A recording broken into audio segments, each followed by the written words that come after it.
Pour commencer, je vais peut-être vous parler, avant de laisser la parole à Thio, bien sûr, qui est l'invité du jour, mais je vais vous parler de son livre, dont vous voyez la couverture ici. Alors, l'édition que j'ai entre les mains, c'est la deuxième édition, parce qu'il y a eu deux éditions. C'est celle qui a été publiée en avril 2020, en avril de cette année. Donc, ce livre s'appelle L'histoire politique des deux guerres au Vietnam, 1858-1954 et 1945-1975. Alors, pourquoi 1858 et 1955 et pourquoi cette délimitation, ce bornage chronologique? Eh bien, parce que c'est un livre qui considère que la résistance contre le colonialisme français, c'est une seule et même guerre, ce n'est pas seulement la guerre d'Indochine, et que 1945-1975, c'est une seule et même guerre aussi. C'est-à-dire que les 30 ans du long conflit vietnamien prennent leurs racines en 1945.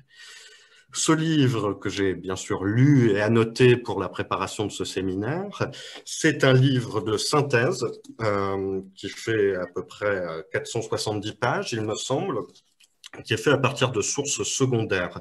C'est-à-dire qu'il n'y a pas eu un travail d'archives dans les fonds d'archives, mais que l'auteur a compilé énormément de travaux qui ont déjà été faits par des historiens, par des journalistes, etc. Et ce, en trois langues, en français, en anglais et en vietnamien. Et j'insiste sur cette dernière langue, puisque vraiment, Thio a fait un très, très gros travail sur toutes les sources secondaires en vietnamien, que ce soit les sources, les écrits qu'il y a dans la diaspora vietnamienne aux États-Unis ou les articles de presse sur Internet, etc. Et c'est ce qui nous donne cet ouvrage. Qui réussit à se démarquer dans un paysage éditorial assez chargé, puisque dans les dernières années, il y a eu plusieurs livres d'histoire générale du Vietnam. Il y a eu le livre de François Guillemot, il y a eu un livre qui a été dirigé par Benoît Tréglodet, il y a eu un livre également par Christopher Gauchat, l'historien américain qui travaille à l'Université du Québec à Montréal. Il y a eu un livre par Ben Kiernan. Mais Nguyen Ngoc Cho réussit vraiment à se démarquer et à proposer une vision originale de l'histoire du Vietnam. Et je vous le conseille vraiment. C'est un livre qu'il faut avoir dans sa bibliothèque, qui est un complément, et plus qu'un complément, qui est un livre qui apporte vraiment une pierre à l'édifice de l'histoire du Vietnam. Alors, après ces présentations, peut-être que je vais laisser directement la parole à l'auteur en lui demandant cher Cho, de se présenter. Cho, est-ce que vous pouvez nous dire qui vous êtes et surtout, qu'est-ce qui a fait que vous vous êtes lancé dans ce livre, dans la rédaction de ce livre, qu'est-ce qui est à la racine de votre démarche d'écriture et pourquoi ce projet de faire un livre d'histoire générale du Vietnam? Bonjour, chers amis. Merci à Louis d'avoir fait cette introduction. D'abord, merci à ceux qui sont présents d'être avec nous aujourd'hui. Je suis un cadre de banque à la retraite qui est tombé par accident dans l'écriture de l'histoire. En rédigeant un livre sur ma famille, j'ai découvert que ce que je connaissais de l'histoire du Vietnam était très limité. J'ai fait alors des recherches pour répondre aux nombreuses questions que je me suis posées. Ce livre en contient les réponses. Il contient aussi le résultat de certaines recherches sur les archives. Par exemple, les archives des missions étrangères de Paris ou d'autres archives et non pas les sources secondaires. Ce livre est écrit par un Vietnamien avec son cœur. Il parle des deux guerres des Vietnamiens du siècle dernier. Pourquoi je dis guerre des Vietnamiens? Parce que la guerre d'indépendance est une guerre des Vietnamiens pour recouvrir la liberté vis-à-vis des colonisateurs français. La guerre d'Indochine en fait partie, mais c'était une guerre des Français pour récupérer leur Indochine perdue entre les mains des Japonais en 1945. La deuxième guerre est une guerre entre Vietnamiens nationalistes et Vietnamiens communistes, une guerre idéologique entre le Nord et le Sud. soutenus respectivement par leurs alliés. La propagande communiste, on a fait une guerre entre Américains et Vietnamiens qui ferait suite à celle des Français et des Vietnamiens, où les Américains auraient remplacé les Français. Et la gauche bien pensante française s'y est engouffrée, la tête baissée, et les yeux couverts par des œillères. Donc j'ai voulu un peu mettre les points sur les i. Voilà. Alors, effectivement, vous le dites, la guerre du Vietnam, ça a été vu en France, ça a été parfois très mal compris, et puis ça a surtout été à la racine de nombreux débats, de nombreux conflits. Moi, la question que j'aimerais vous poser, puisque on se rend bien compte que c'est un objet historique qui est chaud, qui laisse pas indifférents les gens, qui les mobilise encore, c'est est-ce que vous pouvez nous dire quelque part d'où vous écrivez, vous. C'est-à-dire que l'historien, surtout en histoire contemporaine, peut être à la fois jugé parti. Et moi, je sais, parce qu'on en a parlé ensemble, que vous avez travaillé pour la République du Vietnam, à la Banque centrale de la République du Vietnam, et que votre père avait lui aussi eu un rôle politique, en particulier dans les années 50. Peut-être, est-ce que vous pouvez développer ça, nous dire, nous expliquer quel est ce background familial un petit peu? J'ai souligné dans l'introduction du livre que la tâche de l'histoire n'était pas de juger, mais d'expliquer et de comprendre. Que le rôle de l'histoire est de retransmettre. Et c'est ce que je me suis efforcé de faire. Je suis un narrateur des événements du passé.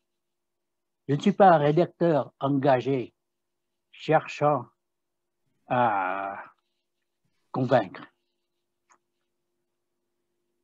Je maintiens une position objective et je laisse aux lecteurs et aux acteurs des événements le soin de juger eux-mêmes ce qui s'est passé. Ainsi, les responsabilités des États-Unis dans la défaite du Sud en 1975 ont été exprimées non pas par moi, mais par des écrits de Richard Nixon lui-même. Personnellement, je ne suis qu'un citoyen vietnamien né dans le Sud qui a agi comme beaucoup de ses compatriotes. Rien n'est-il pas plus normal que de rentrer au pays après des études à l'étranger? Mon père, mes oncles, beaucoup de Vietnamiens des générations précédentes l'ont fait. Pourquoi pas moi? Surtout qu'on n'avait pas à faire le service militaire obligatoire. Vous ne pouvez pas comprendre l'immense satisfaction que j'avais à enseigner aux jeunes Vietnamiens au Vietnam. Ce n'est pas du tout la même chose que l'enseignement des Français en France. Travailler pour le développement de son pays quand celui-ci en a besoin n'est pas la même chose non plus que travailler pour une société privée française en France. Deux de mes oncles du côté maternel sont morts en combat dans la guerre d'indépendance. Un oncle du côté paternel, un centralien revenu de France, était membre en charge des affaires sociales du comité de résistance et d'administration du Sud du Viet Minh qui couvrait tout le Sud, le Ủy ban kháng chiến hành chánh Nam Bộ. Il est mort à Saigon en 1952 après 3 ans de prison et de torture. Mon père, qui était commandant adjoint d'une des 3 zones Viet Minh du Sud, la zone 9, fut sauvé in extremis d'un peloton d'exécution français par des officiers anciens de Polytechnique. Aucun des 4 n'était membre du Parti communiste et les Chinois.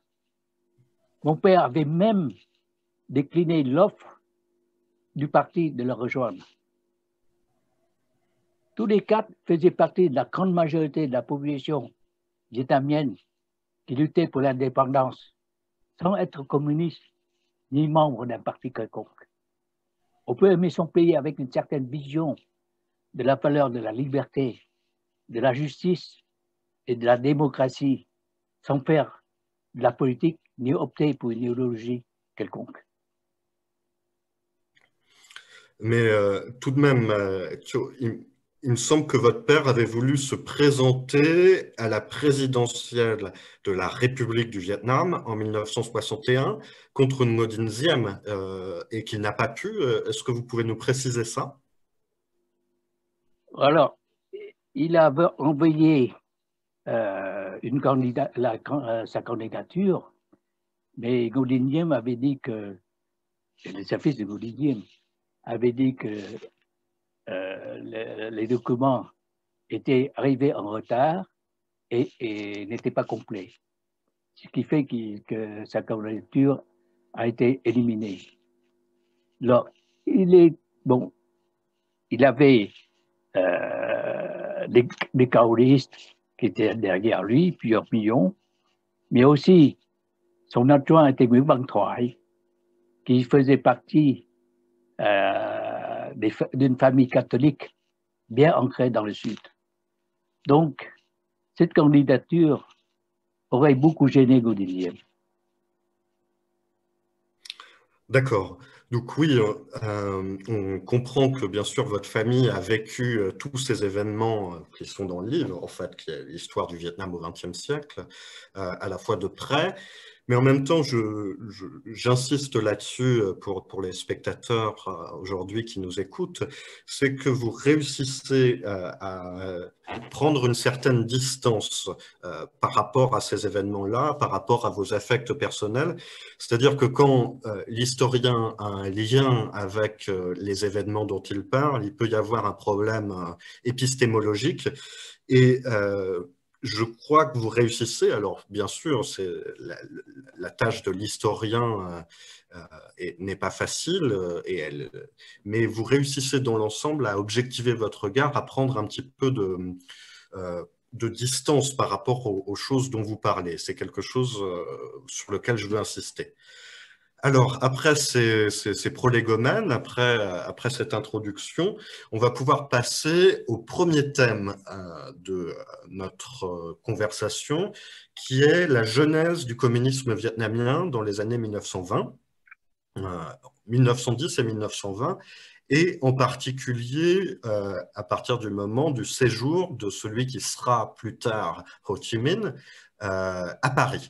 Donc, à l'époque, il s'appelle, alors son vrai nom est Nguyen Sinh Cung, mais il a plusieurs pseudonymes, Nguyen Tat Thanh et Nguyen Ai Quoc.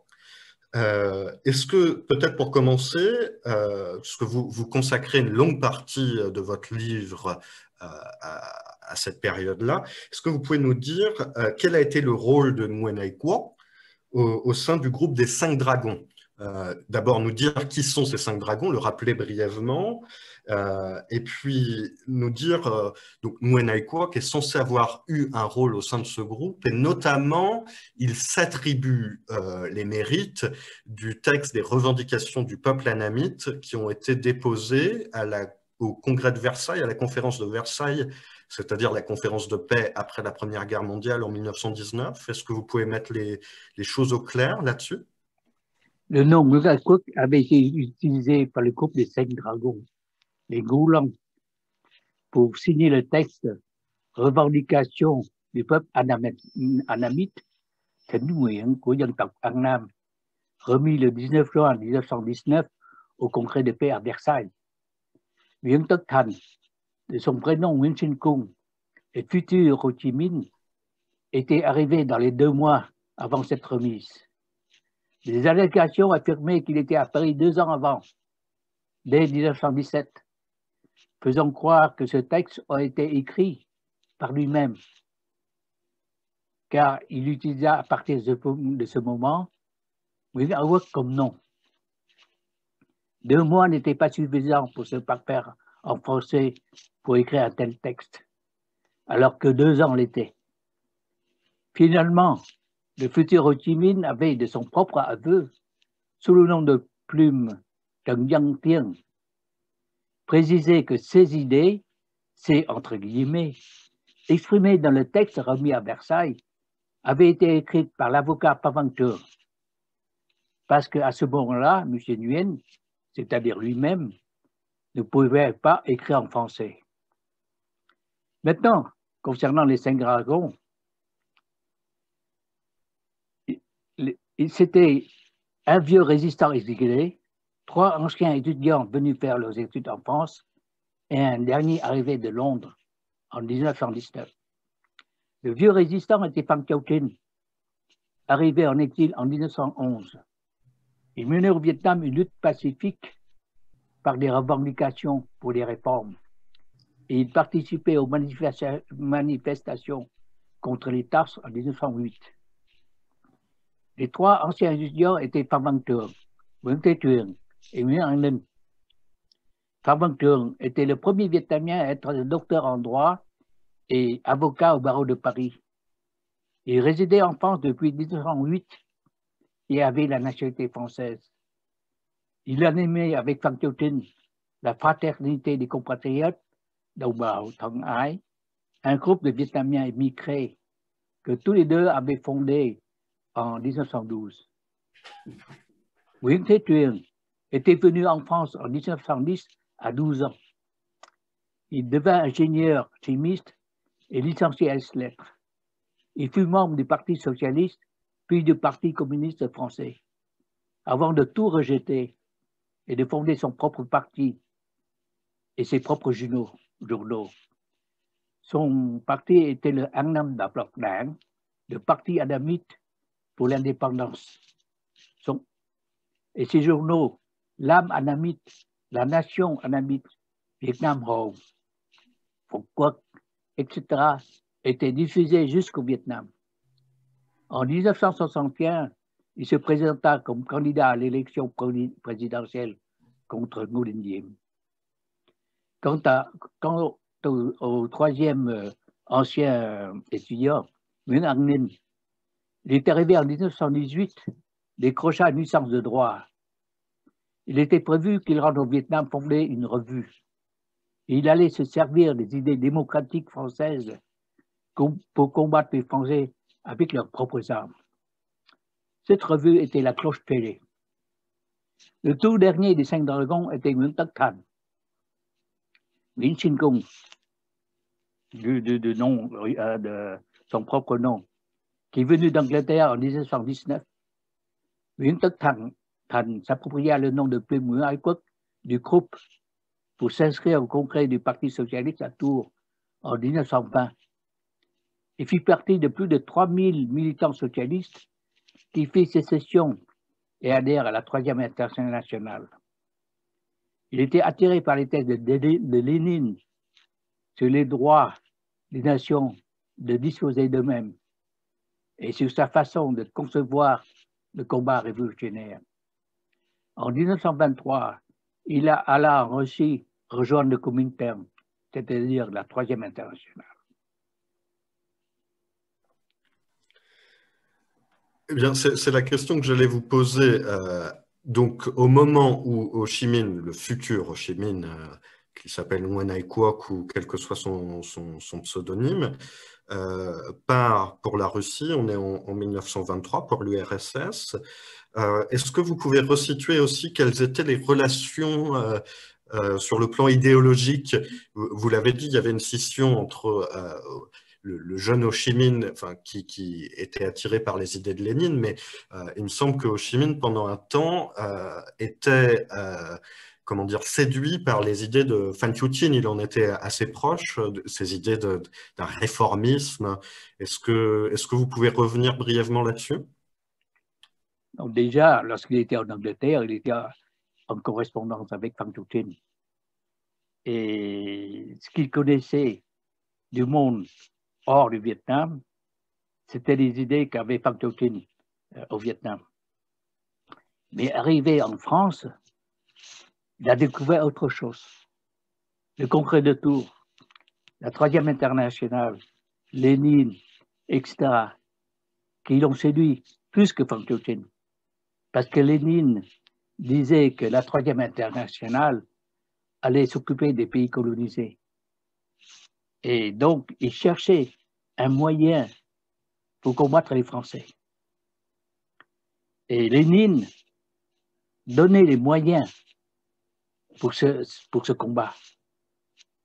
Si vous lisez le livre « Que faire » de Lénine, vous comprendriez ce que Lénine voulait faire. Voilà. Alors, quel a été du coup le cheminement de Nguyen Ai Quoc, le jeune Ho Chi Minh, entre le moment où il quitte la France en direction de l'URSS, on est en 1923, et 1925, le moment où il fonde le groupe des jeunesses communistes Thanh Niên Cộng sản Đoàn à Canton, en Chine. Est-ce que vous pouvez retracer ce parcours, ce cheminement de Nguyen Ai Quoc? Nguyễn Tất Thành, devenu Nguyễn Ai Quốc, arriva en Chine en 1924. Il venait de Russie où il s'était formé au marxisme-léninisme. Il faisait partie de la mission russe qui agissait dans le cadre de la politique de Sun Yat-sen à l'époque, qui était Liên Nga Trung Cộng, s'allier avec les Russes et admettre les communistes. Dans ses rapports en 1924 et 1925 au Comintern, signé du nom russe Nilovsky, Nguyễn Ai Quốc fit savoir qu'il avait pris le nom de Lý Thủy. Il a pu constituer avec lui un groupe secret appelé Groupe des jeunes.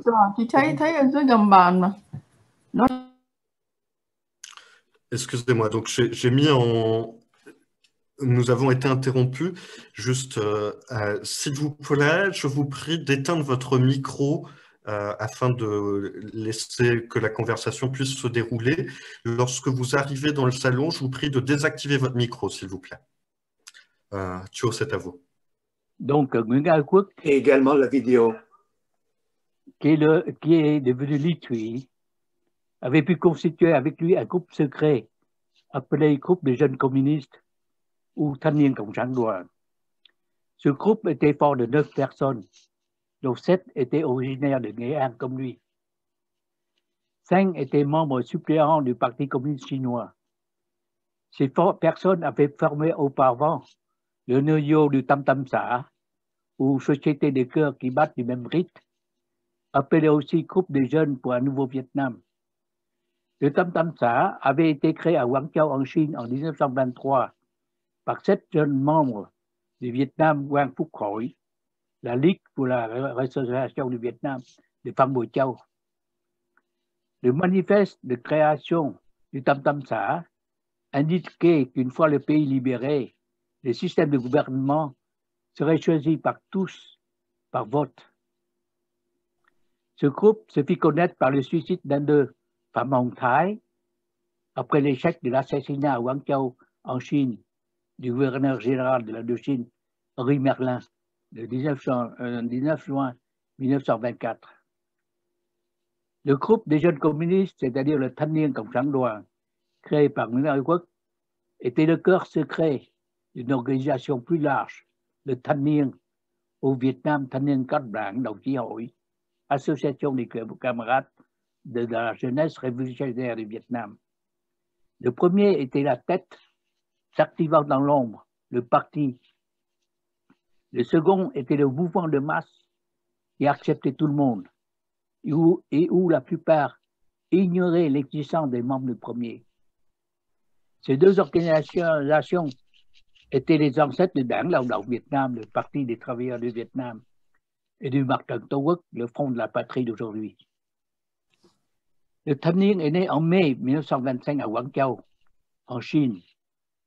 Faisait partie du premier bureau central, Phan Bội Châu comme président, Nguyễn Thượng Hiền et Nguyễn Hải Thần comme conseiller. Et Lý Thủy, c'est-à-dire Nguyễn Ai Quốc, comme secrétaire général. Le président et les deux conseillers n'appartenaient pas au groupe de Lý Thủy. Ils étaient là parce que c'était des personnalités respectées de la communauté vietnamienne en Chine. Alors, il y a quelque chose là-dessus que vous dites dans votre livre qui m'a interpellé. C'est que vous dites que Lý Thủy, qui est donc un des pseudonymes de Ho Chi Minh à ce moment-là, quand il est en Chine, à Quang Châu en vietnamien, c'est Guangzhou en chinois, Vous dites que Lituy aurait eu une responsabilité dans l'arrestation de Fan Boy-cho en 1925, qui va conduire à son procès en 1925 à Hanoï, son arrestation par les Français, bien sûr. Vous l'écrivez dans votre livre. Il se trouve qu'il y a, alors il y a eu pas mal de débats autour de cette question. J'ai échangé récemment avec l'historien François Guillemot, qui est dans le public aujourd'hui, qui me disait que un autre historien, Yves Le Jariel, avait exonéré, si je puis dire, le futur Ho Chi Minh de sa responsabilité à ce moment-là. Or, vous l'écrivez. Est-ce que vous pouvez nous dire pourquoi, quelle a été votre source et surtout, qu'est-ce qui s'est passé, d'après vous? Oui, donc dans le Tanin, il y avait 3 personnalités non communistes, Phan Bội Châu et Nguyễn Hải Thần et Nguyễn Thượng Hiền. Ils ne vont pas rester longtemps. Phan Bội Châu fut enlevé 1 mois après la création du Tanin, le 18 juin 1925, par des agents français et ramené au Vietnam. Il aurait été trahi, selon les archives françaises, par Lâm Đức Thụ, de son vrai nom Nguyễn Công Viên. Lâm Đức Thụ faisait partie du noyau de Tam Dam Sa et du groupe de jeunes communistes Thanh niên Cộng sản Đoàn. Et il a été un compagnon très proche de Lituy. C'est l'auteur chinois Tương Vĩnh Kinh qui a écrit Hồ Chí Minh en Chine aux éditions Văn Nghệ en Californie en 1999 que c'était Lâm Đức Thủy et Lý Thủy, Lâm Đức Thụ et Lý Thủy qui avaient vendu Phan Bội Châu aux Français pour 100 000 piastres pour financer leurs activités. Un buffle coûtait à l'époque 5 piastres. Et Lâm Đức Thụ vivait à Hong Kong, loin de Quảng Châu, où se trouvait Phan Bội Châu, et devait avoir un complice sur place. Cet auteur avait pris comme référence le livre très connu du colonialisme communiste từ thực dân đến cộng sản de Hoàng Nhân Chí. Et Hoàng Nhân Chí avait travaillé pour Nguyễn Văn Đáp comme un de ses proches avant de quitter le Viet Minh. Donc, les références que j'ai, c'est cet auteur chinois et Hoàng Nhân Chí.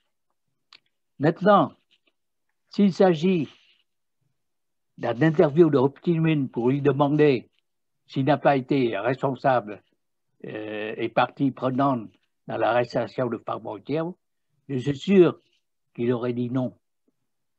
Maintenant, ce que vous venez de dire sur cette histoire-là, comment vous avez trouvé que ce qu'a raconté Hoàng Văn Chí, qui était témoin direct, puisqu'il était un proche de Nguyễn Gap, avait dit vrai ou pas.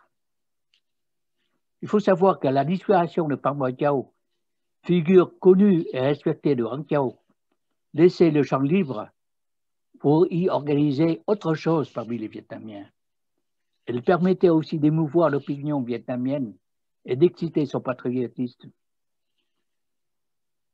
Et aussi de l'éliminer du Thanh Niên.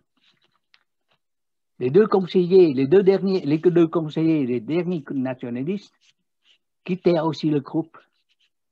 Nguyễn Thượng Hiền pour entrer en religion et Nguyễn Hải Thần pour fonder sa propre organisation. Donc le Thanh Niên s'est retrouvé avec que des communistes. Et donc c'est à vous de voir ce qu'est la vérité. Moi, je fais que consulter les écrits et je rapporte ce qui a été écrit. Maintenant, je ne connais pas la vérité. Et puis, alors, c'est très intéressant ce que vous dites. Vous soulignez que si on avait posé la question à Ho Chi Minh, il aurait sans doute nié sa responsabilité. Il faut savoir, bien sûr, que Ho Chi Minh a reconstruit tout au long de sa vie, sa biographie, de manière à établir un petit peu son culte. Il y a une historienne américaine d'origine russe qui s'appelle Olga Dror, qui travaille beaucoup sur cette question-là, sur la question du culte de Ho Chi Chi Minh, et elle montre que la biographie que vous aviez évoquée tout à l'heure, c'est-à-dire les vignettes de la vie du président Ho Chi Minh qui sont signées par le pseudonyme Tien Van Tien. Alors on ne sait pas qui était Tien Van Tien, peut-être que c'était Ho Chi Minh lui-même, on ne sait pas. Mais du coup, c'est un livre qui vise, comment dire, à établir une sorte de biographie un peu mythique du futur Ho Chi Minh. Et du coup, c'est très compliqué de savoir ce qui s'est vraiment passé. Mais c'est très intéressant ce que vous dites, parce qu'effectivement, le procès de Phan Boi Cho en 1925, c'est un tournant dans l'histoire du Vietnam, dans l'histoire du nationalisme, de l'anticolonialisme vietnamien. Je me souviens par exemple que c'est l'introduction d'un très très beau livre de l'historien américain David Marr, qui s'appelle Vietnamese Tradition and Trial, le procès de la tradition vietnamienne, et qui commence justement en 1925 au moment du procès. Et David Marr insiste qu'à ce moment-là, même les pousse-pousse, les cyclos, parlaient de politique, ce qui était très rare et ce qui était un phénomène inédit au Vietnam alors. Puisqu'on parle de Ho Chi Minh, il y a une question, en fait, je crois que vous concluez, vous venez à conclure cette partie de votre livre en disant, en fait, Ho Chi Minh, le futur Ho Chi Minh, qui s'appelle Nguyen Ai Quoc à l'époque, dès 1925, il sait ce qu'il veut faire. Il a déjà un plan en tête. Et vous dites, parce que vous parlez du livre que Ho Chi Minh a écrit, qui s'appelle Đường Cách Mạng, la route de la révolution, la voie vers la révolution. Et vous écrivez que voilà, Ho Chi Minh savait bien ce qu'il faisait dès 1925, qu'il avait en quelque sorte un plan à long terme. Est-ce que vous pouvez développer ça, nous dire pourquoi vous avez écrit cette phrase-là? Il faut d'abord remarquer que François Guillemet, qui est là, avait dans son livre parlé de ce recueil des écrits de Ho Chi Minh, de Cách Mạng, sans entrer dans les détails, ce qui est dommage. Mais moi, je suis entré dans le détail. Mais je remercie François Guillemot d'en avoir parlé. Et c'est en lisant son livre que je me suis dit, qu'est-ce qu'il y a dans de Cách Mạng? Et je suis entré plus dans le détail. Bien sûr, Nguyen Ai Quoc savait ce qu'il faisait depuis 1925, car à ce moment-là, il utilisait ce recueil de Cách Mạng, la voie de la révolution, pour former les membres communistes de Thanh Niên. Il y a expliqué tout ce qu'il fallait savoir sur la Troisième Internationale, le marxisme-léninisme, les divers types de révolutions, etc. Mais ce recueil avait sur la couverture 2 citations extraites du livre Que faire de Lénine. Et donc, je me suis plongé dans le Que faire de Lénine, qui était très difficile à lire parce que c'était un peu, il y a de tout mélangé pour trouver le pourquoi des 2 citations sur la couverture de Cách Mạng. La première citation, c'est « Sans théorie révolutionnaire, pas de mouvement révolutionnaire ». La deuxième citation est « Seul un parti révolutionnaire guidé par une théorie d'avant-garde peut remplir le rôle de combattant d'avant-garde ». Ainsi, Nguyen Ai Quoc avait pour fil conducteur la façon de faire de Lénine, c'est-à-dire la création d'un parti révolutionnaire centralisé et secret. Les membres de ce parti sont définis par Lénine comme des hommes ayant pour profession l'activité révolutionnaire, c'est-à-dire des professionnels bien formés et responsables. Et on le verra plus tard que les membres du parti communiste vietnamien étaient vraiment des responsables. Ils ont eu des actions spontanées qui les conduisaient vers l'objectif qu'ils faisaient sans référer à leur chef. Et c'est ça qui fait que les communistes ont emporté sur les nationalistes. Donc, d'une part, Muriwak avait pour film conducteur la façon de faire de Lénine, un parti secret. Il avait pour objectif d'établir un régime inspiré de l'interprétation et de l'application des idées de Marx par Lénine. C'est ce qu'on appelle le marxisme-léninisme, qui était ainsi la fameuse théorie d'avant-garde évoquée dans le Que faire de Lénine.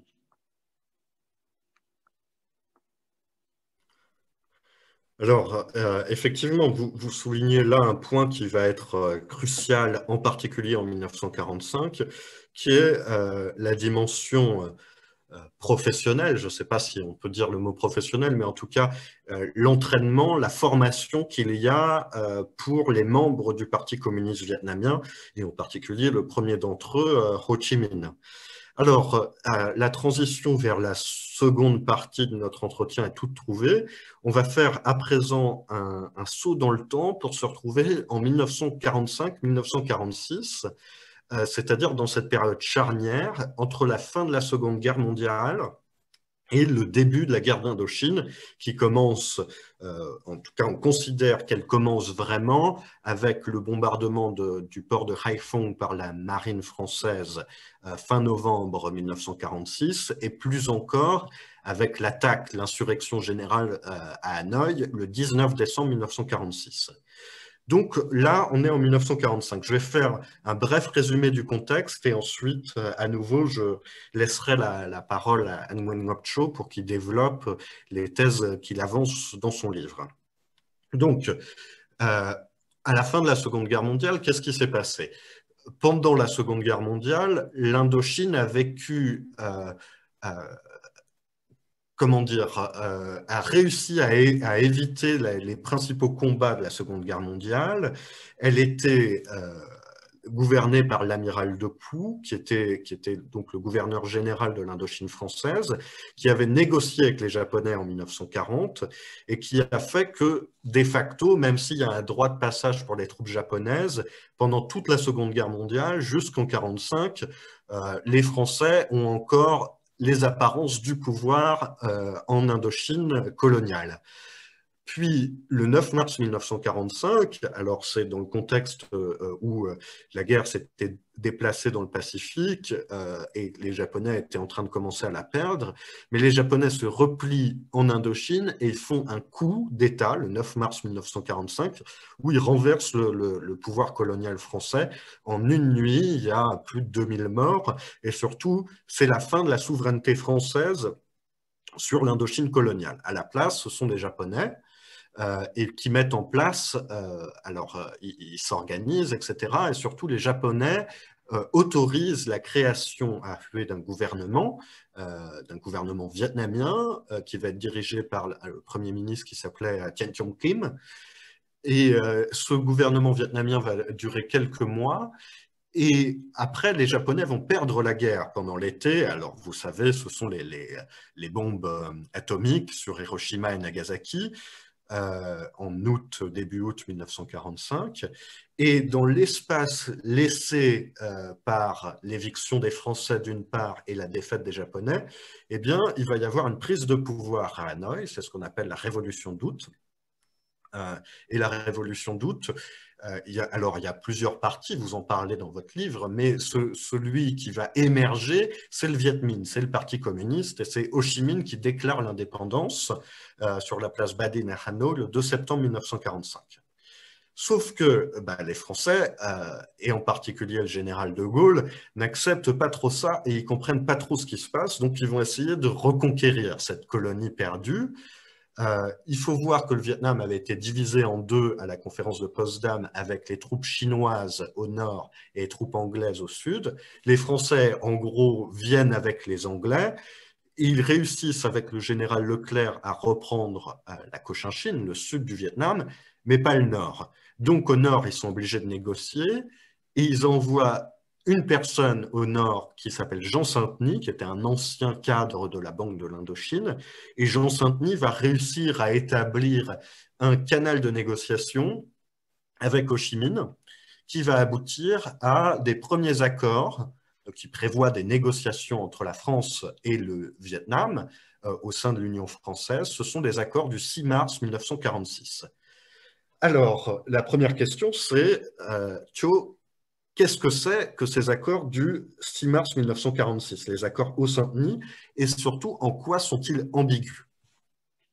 Bon, d'abord, entre parenthèses, quand Leclerc a attaqué le Sud et repris le Sud, mon père, qui était politicien et ingénieur des ponts et commandant adjoint des zones 9 Viet Minh dans le Sud, s'était fait connaître en faisant sauter plusieurs ponts connus pour être très solides devant la risée de l'armée française. Il était devenu célèbre pour ça. Bon, maintenant revenons à notre discussion. Dans une réunion secrète, Ho Chi Minh déclara préférer subir les Français que les Chinois. Il voulait utiliser les Français pour pousser les Chinois à quitter le sol vietnamien, parce que les Chinois étaient, pour lui, beaucoup plus dangereux que les Français. En effet, les Chinois étaient des nationalistes de Chiang Kai-shek, et il lui avait imposé un gouvernement de coalition avec les nationalistes vietnamiens. Lui firent même cacher la nature communiste du Viet Minh. Et Ho Chi Minh avait dû annoncer officiellement la dissolution du Parti communiste indo-chinois. Les accords du 6 mars 1946, négociés avec Saint-Denis, permettaient aux Français de venir se substituer aux Chinois pour recevoir la reddition des Japonais. En fait, les Alliés avaient décidé que c'était les Chinois au nord et les Anglais au sud qui allaient recevoir la reddition des Français. C'est pour ça que leur armée était là. Alors, dans les accords du 6 mars 1946, une clause indiquait que les troupes vietnamiennes remplaceraient progressivement les troupes françaises pendant une période de 5 ans.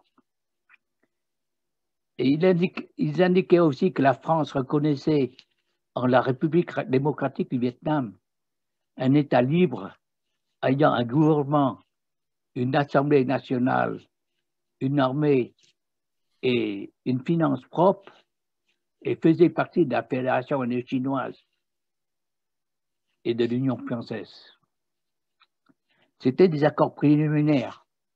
Ils devaient être suivis par d'autres négociations pour établir dans le détail les relations entre le Vietnam et la France. Après l'entrée des troupes de Leclerc à Hanoï le 18 mars 1945, sur demande d'Argent-Lieu, c'était en 1946, oui. 1946, oui.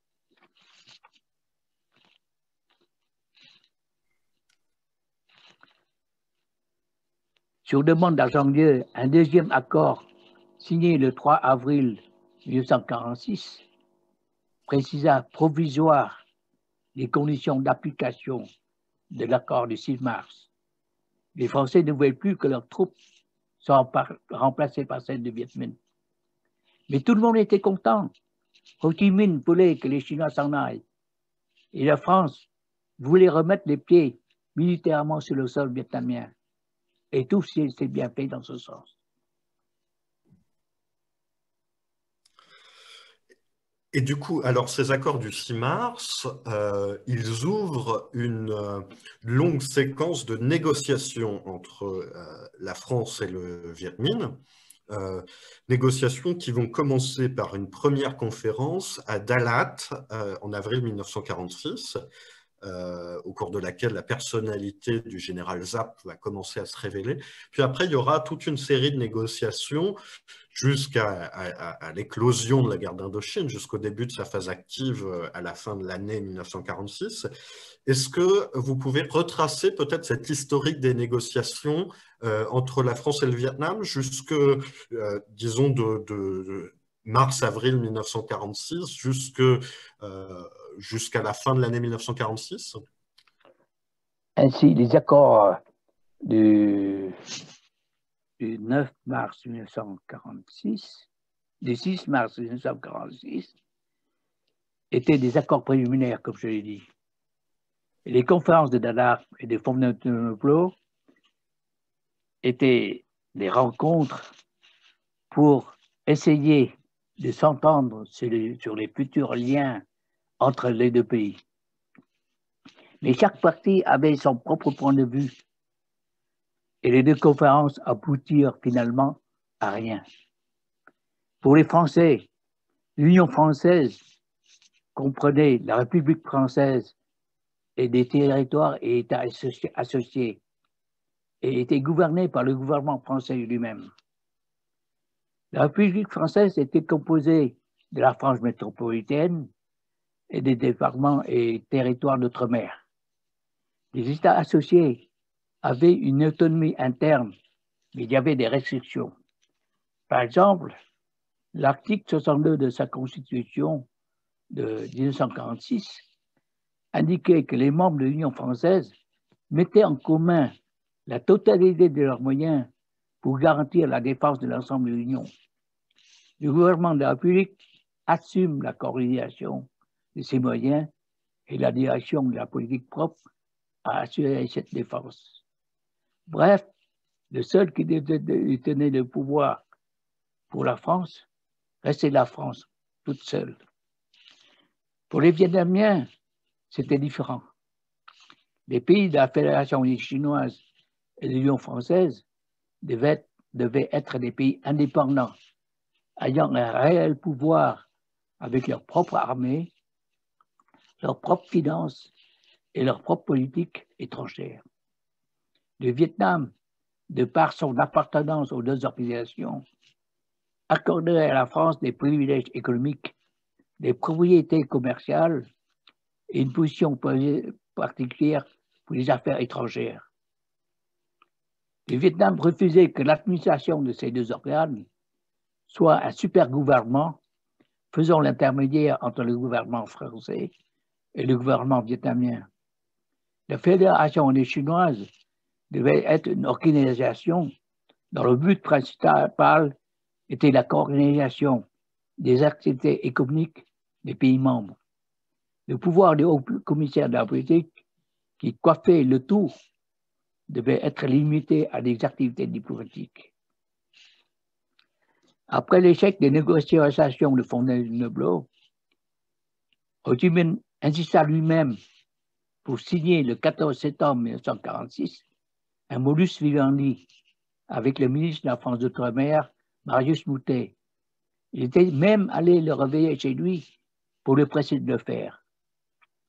Ce modus vivendi qui avait fait le 30 octobre 1946 devait aboutir après des négociations qui commenceraient au plus tard en janvier 1947 à un véritable traité. Tout était donc à étudier. Ce n'était pas d'acceptation de ce que la délégation vietnamienne avait refusé. C'était un moyen de gagner du temps. Le Viet Minh était encore trop faible militairement et comptait sur l'aide des Chinois communistes pour former ses troupes. Car en mars 1946, un des régiments des Chinois communistes, forte de 1000 hommes, était venu sur le sol vietnamien se réfugier contre les attaques de l'armée Chiang Kai-shek. Et ce régiment a aidé les troupes de Ho Chi Minh. Voilà. Alors, une précision, en tout cas, en vous écoutant, j'avais envie de préciser une petite chose sur la place de l'Union française dans la constitution de la 4e République.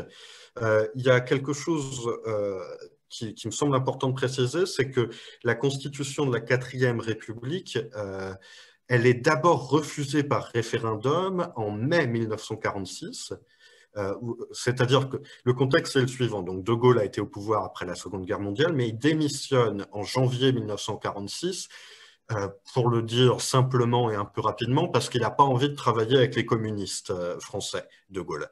Et donc, il va y avoir à partir de cette période-là un gouvernement tripartite avec 3 partis en France.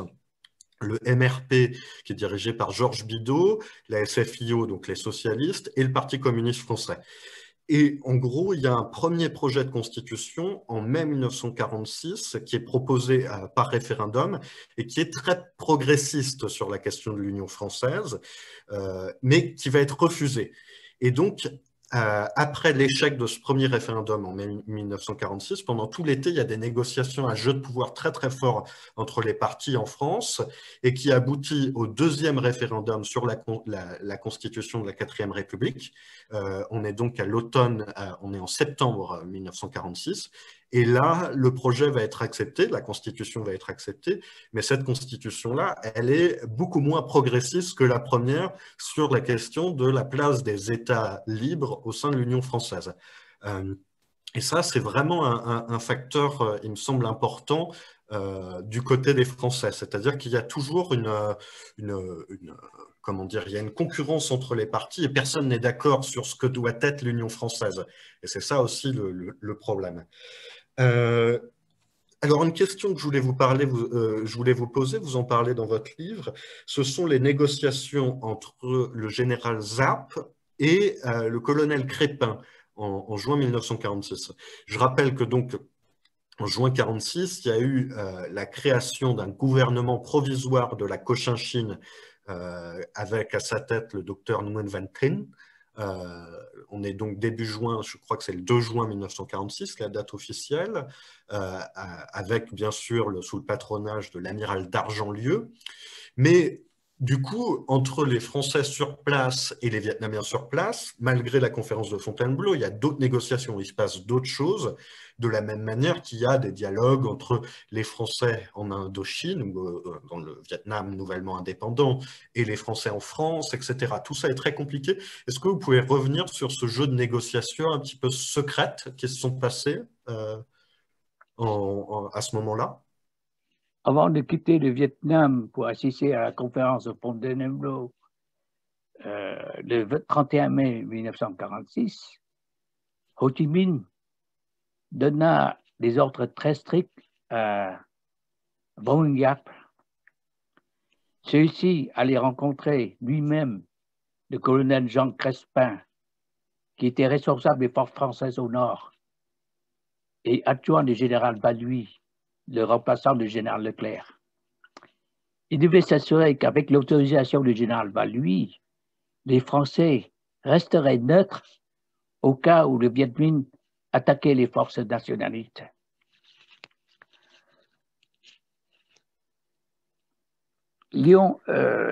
Daniel Varga a écrit un article dans Outre-mer que les nationalistes hostiles au Viet Minh ont été éliminés avec le soutien français au cours de l'année 1946. Et c'est ainsi que ça s'est passé. L'attaque des nationalistes par les Viet Minh s'était faite sans que les Français ne bougent. Et ça, c'est parce que Ho Chi Minh avait tout fait pour que ça se passe ainsi. Maintenant, concernant le projet avec le gouvernement provisoire de Cochinchine, c'est à la suite des actions de la France pour établir l'Union française. Celle-ci devait être composée entre autres des 5 États de l'Indochine, dont la Cochinchine. Nguyen Van Trinh était favorable à une Cochinchine indépendante comme premier pas avant d'aller plus loin. Il fut placé comme chef de ce gouvernement par les Français. Mais au bout d'un moment, il se suicida parce qu'il était tenu à l'écart de ce que faisaient les Français. Il ne pouvait que subir et obéir. Et la population le considérer comme un traître. Oui, Nguyen Van Tin s'est suicidé, il me semble, le 2 novembre 1946. Alors, juste un rappel sur qui était Nguyen Van Tin. C'était donc un docteur en médecine, mais il avait créé en 1936 ou 1937, je ne me souviens plus exactement, un parti qui s'appelait le Parti démocrate indo-chinois euh, à Saigon, qui ne va pas durer très longtemps, mais en tout cas, tout ça, je rappelle ça pour dire que voilà, il y avait une vie politique aussi à Saigon, dont Nguyen Van Tin était un représentant. Et ce gouvernement provisoire de la Cochinchine, il va continuer au-delà de Nguyen Van Tin. Vous l'avez dit qu'il s'est suicidé lorsqu'il s'est rendu compte que les Français le manipulaient, ou en tout cas ne lui laissaient pas le pouvoir. Et avec une figure intéressante qui va au sud, qui va prendre la suite de Nguyen Van Tin, c'est le général Swan, le général Nguyen Van Swan, qui était un polytechnicien. Alors à l'époque, il n'était encore que colonel, mais il va devenir général. Ce sera le premier Vietnamien à avoir le grade de général dans l'armée française. Euh, mais alors revenons aux causes de l'éclosion de la guerre d'Indochine. Donc, on l'a dit, il y a comme facteur des échecs, de l'échec des négociations, le fait que les Français et le Viet Minh ont un agenda différent. Il y a la création du gouvernement provisoire de la Cochinchine. Il y a le jeu trouble de Ho Chi Minh, un petit peu machiavélique à ce moment-là. Est-ce que vous pouvez revenir peut-être sur le bombardement de Haiphong en novembre 1946? Qu'est-ce qui a amené ça? Et surtout, alors, on n'a pas vraiment de chiffres sur le nombre de morts, mais il est très élevé, le nombre de morts du bombardement de Haiphong. Est-ce que vous pouvez revenir vraiment sur, en gros, après l'échec des négociations, l'engrenage qui fait que la guerre va commencer dans sa phase active? Le jeu des Français était évident. Hein. Avancer leurs pions sur leur terrain et en même temps négocier sans rien céder. Le bâton et la carotte, en quelque sorte. C'était la politique d'une grande puissance sûre de sa position dominatrice. Les Français avaient besoin de contrôler la force militaire Viet Minh. Ils avaient commencé à le chasser des villes et des positions stratégiques.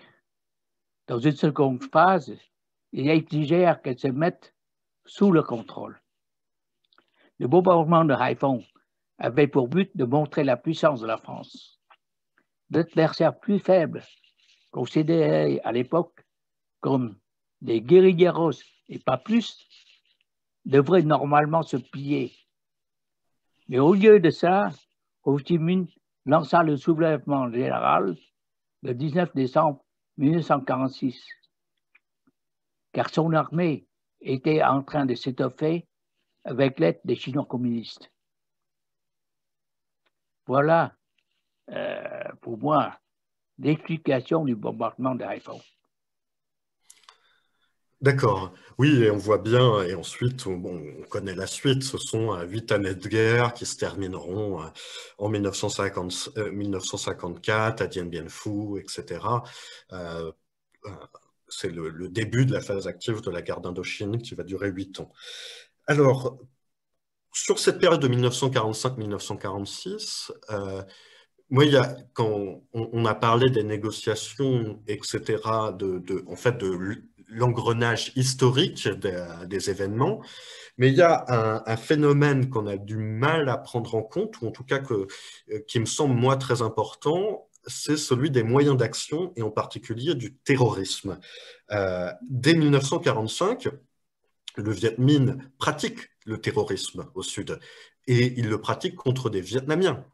Alors, il le pratique aussi contre des Français, mais pendant le moment où Leclerc essaye de reconquérir la Cochinchine, le sud, le Viet Minh, les comités Viet Minh dans les villages, ils assassinent des notables, ils leur mettent des pancartes autour du cou, des cadavres pour dire attention, vous voyez ce qui va vous arriver si vous ne nous rejoignez pas, etc. Et bref, cette question de l'usage d'une violence politique, du terrorisme, elle est très importante et en fait, elle joue énormément sur le climat psychologique des négociations. Pendant ces 2 années, ou plutôt ces 18 mois, sont émaillés de petits attentats. Alors, il y a des morts, etc., mais il y a des assassinats ciblés, des bombes qui éclatent, etc. Et donc, ça joue énormément sur ce climat. Et ça annonce quelque part ce qui va être par la suite, ce que va être par la suite la guérilla de la part du Viet Minh.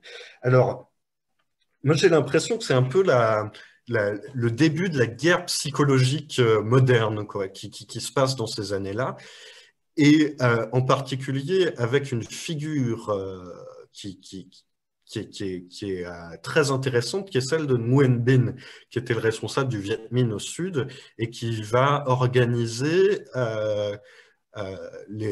comment dire, qui va choisir en fait le terrorisme comme moyen d'action. Je voulais vous interroger là-dessus. Qu'est-ce que vous pensez de l'usage du terrorisme et qu'est-ce que vous pensez de cette figure de Nguyen Binh en particulier? Bon, concernant les assassinats, c'était déjà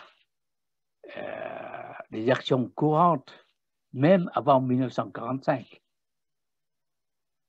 comme celui de la tentative de Pham Phong Thai sur le gouverneur général de l'Indochine, Henri Merlin, en Chine, en 1924 déjà. Car c'était l'arme des faibles. Mais le terrorisme comme moyen de guerre subversive n'avait pas duré que pendant la guerre d'indépendance. Il existait aussi après 1954, avec les Viet Cong. Et c'est devenu des moyens connus comme moyens, ce qu'appelait le colonel Roger Tranquier, la guerre moderne, ou la guerre subversive, ou la guerre révolutionnaire. Nguyen Binh, nommé en 1945 par Ho Chi Minh pour prendre les rênes du Sud, inaugura le terrorisme, le sabotage et l'assassinat des opposants comme moyen de cette guerre. Il inaugurait une partie de ce que plus tard, comme je l'ai dit, le colonel Roger Tranquier avait expliqué dans son livre La guerre moderne, paru aux éditions de la Table Ronde à Paris en 1961. La victoire n'est pas attendue uniquement du choc de deux armées dans une bataille comme dans le passé. La guerre est maintenant un ensemble d'actions de toute nature, politique, sociale, économique, psychologique, armée, etc., qui visent de grands renversements du pouvoir établi dans un pays et son remplacement par un autre régime. Les tensions internes du pays attaqué, les positions, les oppositions politiques, les oppositions sociales, religieuses, économiques, tout ce qui est susceptible d'avoir une influence profonde sur les populations à conquérir sont éclatés. Les conflits localisés, on s'efforce de faire un conflit généralisé. La manipulation des populations, l'utilisation des moyens de propagande et de pression pour permettre d'influencer une opinion publique mal informée. On est devant une organisation clandestine armée qui se bat avec peu de moyens, mais avec une arme terrible, qui est le terrorisme, qui permet de manipuler la population. Il vise la population, les civils désarmés, incapables de se défendre. Le terrorisme sélectif mené par des petites structures vivant au milieu de la population, comme des poissons dans l'eau, comme l'avait dit Mao Tse-tung, élimine les petits notables, les petits fonctionnaires, les cadres administratifs et fait peur. L'attaquant, au contraire de la guerre conventionnelle, où il est bien identifié, est invisible et indécelable avant qu'il n'attaque. L'infiltration de l'administration dans toutes les organisations influentes, incluant les organisations religieuses, s'ajoute à la manipulation habile de l'information, et cela permet de déformer la réalité et de présenter une image des cibles attaquées complètement différente de la réalité. Il faut dire que Nguyễn Văn Tâm, qui a été chef de gouvernement, n'hésitait pas à pratiquer les tortures et l'assassinat comme Nguyễn Bình pour nettoyer le réseau terroriste de celui-ci. Il fit exécuter sommairement par ses services les agents Viet Minh infiltrés dans Saigon et capturés sur dénonciation des indicateurs. Il fit accrocher sur le cadavre exposé en pleine rue une pancarte du genre « Il est un agent des communistes, il a été puni ». Il put faire ce que la sûreté française n'avait pas pu, démanteler les réseaux des terroristes Viet Minh de Saigon et arrêter son chef de Vang Linh en plein sommeil chez lui. Voilà cette guerre moderne qui a été menée à partir de 1945 et qui s'est prolongée jusqu'à la guerre entre le Nord et le Sud, jusqu'au terrorisme des Viet Cong dans le Sud, après 1954. Merci beaucoup. Alors oui, effectivement, vous ouvrez là une brèche, quelque chose de très intéressant, qui est de savoir qui, en fait, personne n'a le monopole de la violence dans l'histoire, etc. Et ça devient un moyen d'action. Et surtout, c'est comme si, en fait, et c'est pour ça que vous délimitez chronologiquement votre livre 1945-1975, c'est qu'on sent bien que la racine de la guerre qui va se terminer le 30 avril 1975, elle est là. Elle est en 1945-1946. En fait, il y a quelque chose qui est en train d'éclore et qui va durer pendant 30 ans. Et c'est ce que vous montrez dans ce livre, que, encore une fois, je vous en remontre la couverture. Je conseille à tout le monde de se le procurer et de l'acheter, parce que c'est vraiment un livre très intéressant qui mérite de figurer dans toute bonne bibliothèque de quelqu'un qui s'intéresse à l'histoire du Vietnam. Alors, nous en avons fini de notre conversation avec Thio. Ça fait donc à peu près 1h05 que nous parlons. Nous allons pouvoir débattre avec le public. Alors, pour débattre avec le public, peut-être Can peut-il réactiver son micro? Ce que nous vous proposons de faire, c'est de commencer par écrire votre question dans le chat. Vous avez la fonction converser. Vous pouvez écrire vous veillez bien à ce que tout le monde soit destinataire, envoyez à tout le monde. Vous écrivez la question dans le chat et ensuite nous vous adresserons, nous répartirons la parole et vous pourrez réactiver votre micro et votre caméra. Cela, bien sûr, parce qu'on ne peut pas parler tous en même temps dans une réunion Zoom. Donc voilà, je vous laisse la parole.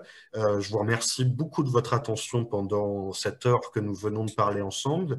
Et nous avons peut-être à peu près 30 minutes pour échanger sur la base, bien sûr, de cette conversation que nous venons d'avoir, de ces deux thèmes, la jeunesse du communisme vietnamien et les négociations entre le Viet Minh et la France en 45-46, et aussi peut-être plus largement sur le livre, sur qui est l'auteur Nguyen Ngoc Cho, etc. N'hésitez pas et posez vos questions dans le chat et on répartira la parole ensuite.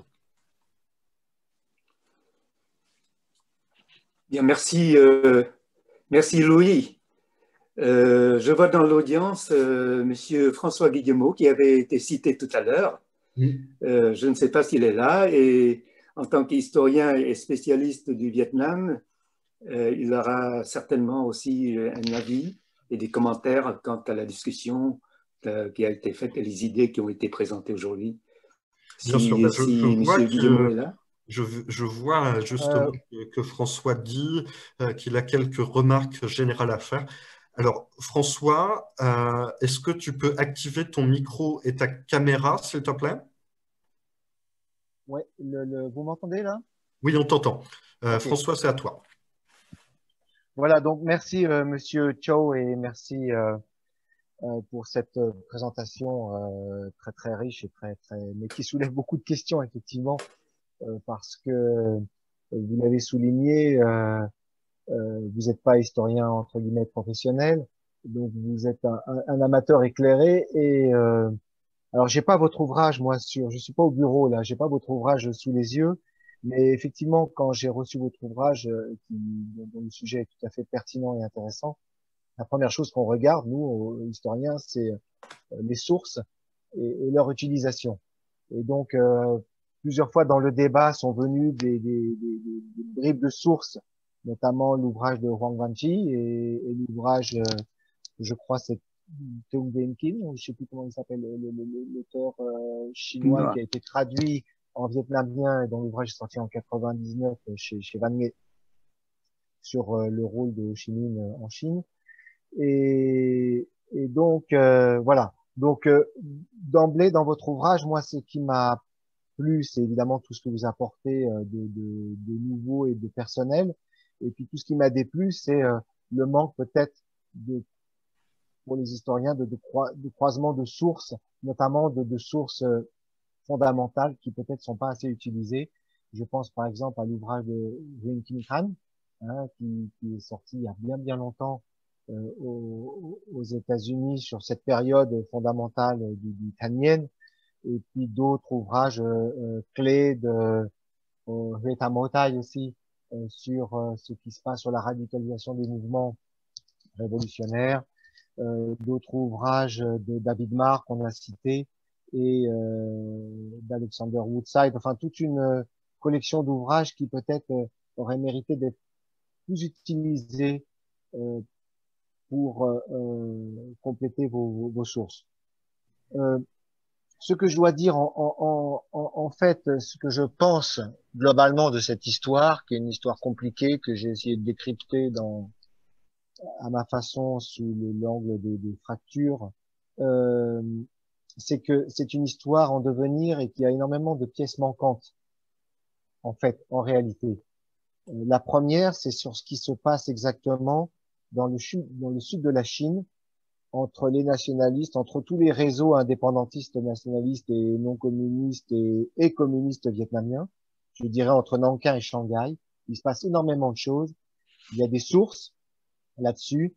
Et à ma connaissance, personne ne s'est réellement penché depuis l'ouvrage de Kim Chen en 1964, qui a été publié en 64, sur ces archives locales qui pourraient nous donner énormément d'informations et sur l'affaire Phan Bo Cho et sur l'émergence et la confrontation, les prolégomènes en fait de la guerre civile vietnamienne entre les réseaux du Yunnan, ceux de Shanghai.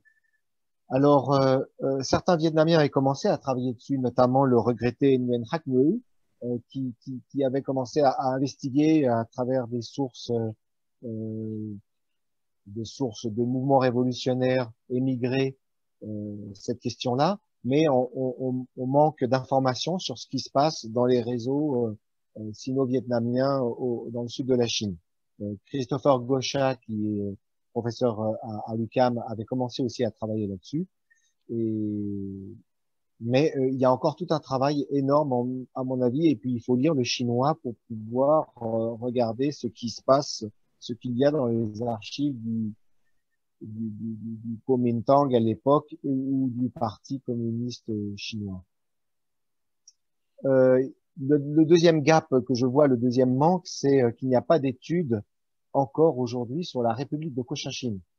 Or, c'est fondamental pour comprendre ce qui se passe et pourquoi Bảo Đại va s'appuyer sur le Sud, et notamment sur le général Swan, mais aussi sur, avant le général Swan, sur les Van Hoek, par exemple, pour asseoir son État du Vietnam, son État associé.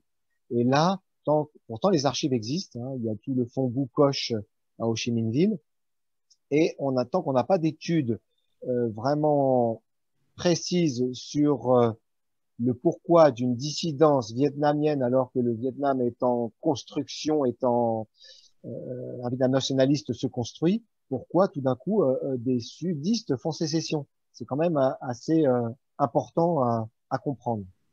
La troisième chose, le troisième gap que je vois, c'est qu'il n'y a pas d'études depuis celle de 1952 de Philippe de Villers, d'études générales, à part peut-être la thèse de Daniel Varga que vous avez citée, d'études générales sur l'état de Bao Dai. C'est-à-dire, Bao Dai se construit comment, qu'est-ce qu'il apporte, quelles sont ses limites en tant qu'État associé, etc., etc. Donc ça, on manque aussi d'éléments pour comprendre comment cet État va s'inscrire dans la guerre froide et engendrer en fait tout ce qui suit. Voilà, donc c'est vraiment trois gaps importants. Maintenant, vous avez souligné la question aussi du terrorisme. Je pense que Louis a raison, c'est que c'est une pratique d'abord ancienne et ce qu'on appelait les commandos d'assassinat dès les années 20 sont présents dans les milieux nationalistes comme dans les milieux communistes. Hein. Et je dois dire que là, et vous avez cité le rôle de Nguyen Van Tom aussi au sud. Bon, voilà, la violence, elle est pas, elle est de tout côté, de toutes parts, et peut-être que la colonisation a favorisé cette radicalisation dans la violence. Et tout ce qui nous manque aussi, c'est le débat qui est pas assez souligné des politiciens modérés, des intellectuels modérés. Je pense par exemple à Roan Van Ke, qui a fondé le Parti socialiste vietnamien au moment de la mise en place de l'État de Bao Dai, ou Chon Dan Tung, ou d'autres intellectuels, je dirais modérés, qui ne sont pas dans la radicalité, mais qui sont dans un processus social-démocrate. Et ça, on a peu d'investigations également sur ce courant qui a été complètement laminé en fait par le radicalisme. Voilà mes observations générales pour compléter peut-être le tableau que vous avez présenté, enfin les bribes en fait de questions qui ont été soulevées par votre exposé. Merci beaucoup François. Je réponds peut-être très brièvement avant de laisser la parole à Nguyen Ngoc Cho, juste pour dire que à titre personnel, une des choses que j'ai appréciées, mais là, on ne l'a pas abordé aujourd'hui puisqu'il s'agit de parler de l'autre guerre, mais il y a une attention particulière qui est portée à la construction d'un État du Vietnam au sud, en fait, de l'État de la République du Vietnam. Et alors il y a une dimension politique, le jeu des partis, etc., mais vraiment dans ce qu'on appelle la guerre américaine, en fait. Il y a une vraie attention dans le livre de Nguyen Ngoc Cho là-dessus. Et moi, ça m'a semblé intéressant. Je souligne un point qui m'a marqué. Alors, on n'a pas pu l'aborder aujourd'hui parce que ce n'était pas le sujet. Mais par exemple, Nguyen Ngoc Cho parle dans son livre du bloc économie-finance, c'est-à-dire la politique par laquelle l'État du Sud va essayer de faire revenir des jeunes cadres, dont l'auteur du présent livre, au Vietnam au début des années 70 pour continuer à construire cet État même après les accords de Paris.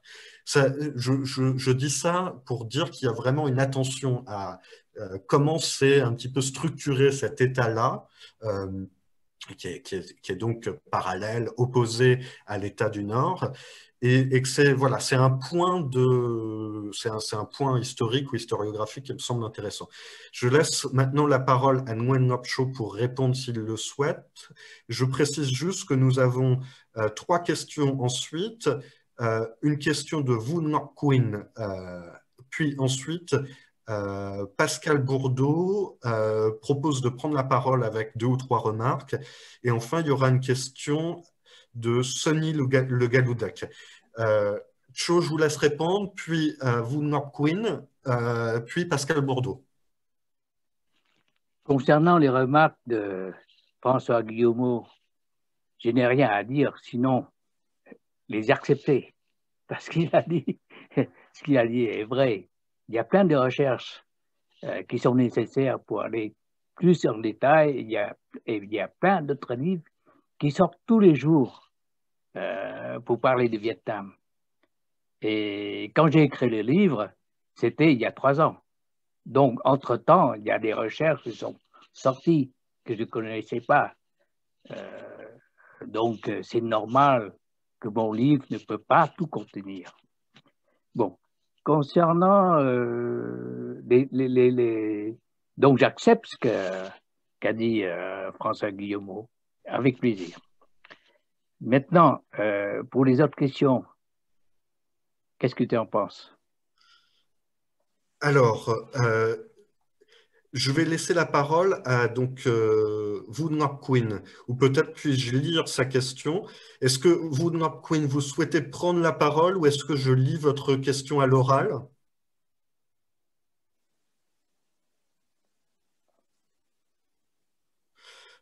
Alors, je n'ai pas de réponse. Je vais lire donc la question qui a été écrite ici. Vu Ngoc Quynh demande quels sont les acteurs qui ont amené à l'indépendance du Vietnam. Je pense qu'il veut parler des partis politiques, car c'est également une question que vous abordez, la diversité des partis politiques vietnamiens dans ces années-là, et en particulier en 1945. Thio, est-ce que vous souhaitez faire une brève synthèse là-dessus, de la diversité des acteurs à ce moment-là? Ben, ceux qui ont amené à l'indépendance du Vietnam, en premier lieu, c'est surtout le Viet Minh avec sa victoire sur les Français à Dien Bien Phu.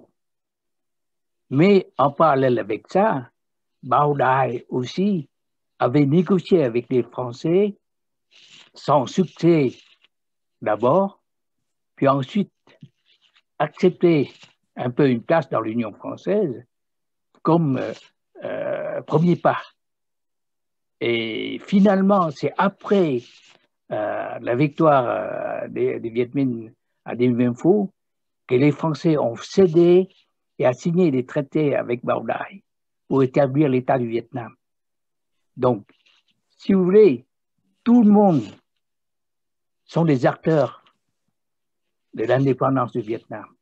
Mais en premier lieu, il faut accepter que le rôle du Viet Minh de la bataille de Dien Bien Phu était crucial. Voilà mon avis. D'accord. Merci beaucoup. Alors, avant de laisser la parole à Pascal Bourdeau, je lis juste l'intervention de Sonny Le Galoudec qui dit qu'il y a une thèse en cours de Mélodie Choum qui s'appelle The Vietnamese Revolutionary Underground, The Vietnamese Revolution in South China, 1880s to 1940s. Donc, les réseau souterrain révolutionnaire vietnamien, la révolution vietnamienne en Chine du Sud de 1880 jusqu'aux années 1940. C'est donc une thèse en cours de Mélodie Choum.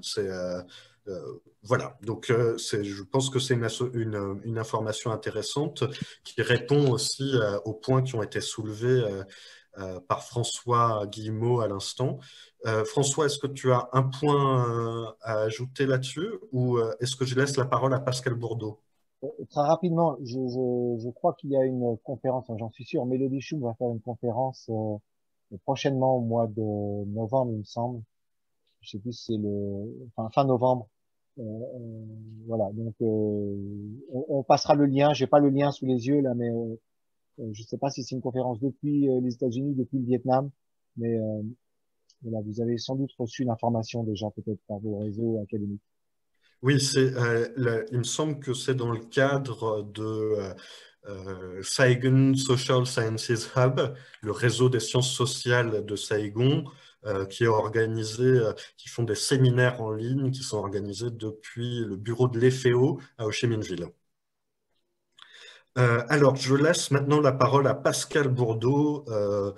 Je présente brièvement Pascal Bourdeau, qui est historien lui aussi, maître de conférence à l'École pratique des hautes études et qui est un grand spécialiste de l'histoire du Sud-Vietnam. Pascal, si tu peux activer ta caméra et ton micro, on t'écoute. Bonjour à tous, j'espère que vous m'entendez bien. On t'entend, oui. Parfait, très bien. Très bien. Merci beaucoup de me laisser la parole. Merci beaucoup aux organisateurs d'avoir organisé donc, cette visioconférence un samedi matin. Et malgré le confinement, on se rend compte qu'on réussit à communiquer et finalement qu'on se retrouve sur des réseaux où on ne se retrouverait pas forcément dans la vie normale, entre guillemets. Merci beaucoup à Louis et à Ciao donc, d'avoir présenté à la fois l'ouvrage et puis l'avoir commenté un petit peu. Moi, je voulais réagir sur 2-3 points. Donc, premièrement, pour remercier Ciao de son œuvre, parce que c'est, comme il le dit, c'est un historien amateur, c'est un acteur aussi des événements qui se sont passés, avec un parcours familial particulier, qu'il met aussi en arrière-plan de sa pensée. Et c'est un ouvrage qui est courageux de travailler sur de la synthèse. La synthèse historique, c'est certainement ce qui est le plus difficile. Et malgré tout ça, donc, tu as joué le jeu, disons, de remplir et de donner ta propre vision du temps long, de ce temps long du Vietnam contemporain dans ses transformations. Et c'est quelque chose qui, malgré les écueils que François a annoncés, est quand même courageux et qui, pour moi, est un ouvrage utile. Même si tu n'as pas travaillé sur les sources primaires et autres, il y a ce travail de synthèse et cette proposition d'une réflexion globale qui, de mon point de vue, est vraiment utile. Et donc, je tenais quand même à te le redire à nouveau, à te féliciter pour cet ouvrage que tu as produit. Moi, j'insisterai aussi sur plusieurs points. Alors, il y aurait beaucoup d'aspects, bien évidemment, à revoir sur les points événementiels, particuliers, sur l'engrenage des événements, sur l'analyse et l'interprétation historique. Bien évidemment, moi, je ne rentrerai pas là-dedans. Je voulais juste insister sur plusieurs points qui me paraissent importants. Le premier, c'est, comme François l'a dit dans un de ses points, c'est prendre en considération la dimension régionale et la dimension sudiste dans toute cette histoire-là. Louis parlait de la période japonaise. Il faut savoir que le Japon n'a jamais accepté, jusqu'à la fin de la capitulation, de rétrocéder la Cochinchine et de remettre en cause les traités de la colonisation. Donc, lorsqu'on voit le Vietnam et tout le processus d'indépendance, il faut toujours garder en tête que c'était malgré tout, du point de vue juridique, 3 États différents et que la Cochinchine était une colonie de droit. Donc, à partir de là, ça change complètement le débat sur le processus de l'indépendance même, pour une raison simple, c'est qu'une partie de l'élite était une partie francophone, francophile et pour certains naturalisés français. Et c'est là que se joue la question de du problème de la loyauté entre la patrie et entre sa citoyenneté aussi.